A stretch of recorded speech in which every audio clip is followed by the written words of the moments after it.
It's a culturally embedded narrative.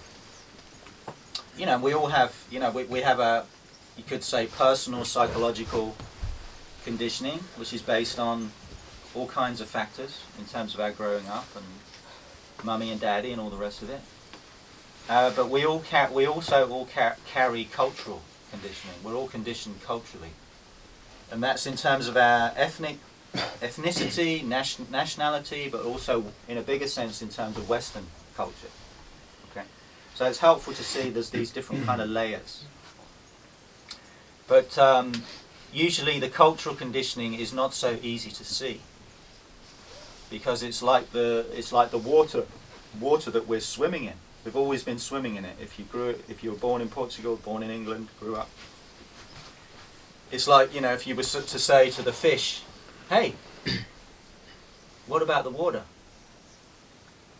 And the fish would be, "Well, what are you talking about? What water?" You see? So our cultural conditioning, and I also mean our Western conditioning, is kind of like that. In terms of your more personal stuff, yeah, I get really angry because my dad got really angry with me, and la la la la. If you want to see that, you can. You see what I mean? It's more accessible. But this deeper cultural conditioning is more like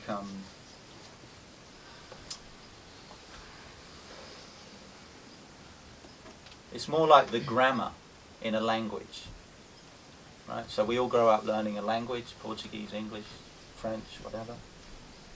But we don't learn the grammar, do we? We don't need to know the grammar because we don't need to know the grammar. But I tell you, because I actually trained to teach English to foreigners, and it was amazing. And I even studied English at university, English literature, right? But it was amazing to me when I took a course to learn how to teach English to foreigners. I was like, wow, English is really complicated.